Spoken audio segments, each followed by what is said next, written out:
நெய்தல் நாடன் கவிஞருக்கும் கவியரங்க தலைவருக்கும் அவையினருக்கும் அன்பு வணக்கம். நான் திருவாரூர்காரன் கவி தேரோட்ட வந்திருக்கிறேன். கீழ்வேலூர் கோயிலுக்கு புதியதோர் தலபுராணம். கோயில் மதில் சுவருக்கு 6 நாள் வெள்ளை அடித்து 1.5 ரூபாய் கூலி.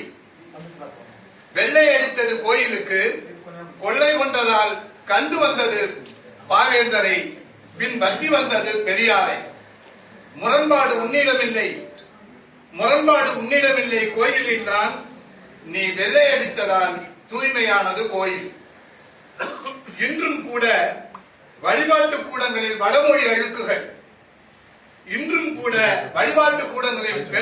வடமொழி அடுக்குகள்.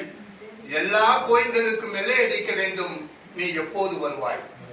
வாலிகளோடு கவிஞர் வளரும் கவிஞர் பட்டாளம் காத்திருக்கிறது. சுடுகாட்டிற்கு நள்ளிரவில் நம் கவிஞர் அச்சமின்றி சென்றார், ஆய்ந்து தெளிந்தார். பேயில்லை பிசாசில்லை சுடுகாட்டில் கும்மிரட்டு, கவிஞர் உள்ளத்துள் பகுத்தறிவு வெளிச்சம். ஒரு தென்றல் அறிமுகப்படுத்தியது உவமையை பகலவனுக்கு.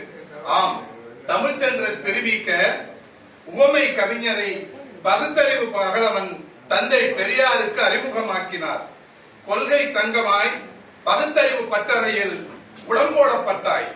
பொன்முடி திரைத்தமிழ் தீந்தமிழ் தேன்மழையில் கொடுமுடி. திரையில் வழிந்த அமுதும் தேனும் மண்ணுக்கு மேலாடை. ஆடி அடங்கும் வாழ்க்கை மனதில் சுரக்கும் மகிழ் ஊற்று. உவமை கவிஞரே உமக்கு ஒப்புமை காட்ட நான் தயார். தண்ணீரும் கண்ணாடியும் தயார். ஆனால் அதன் முன்னாடி நீ இல்லையே.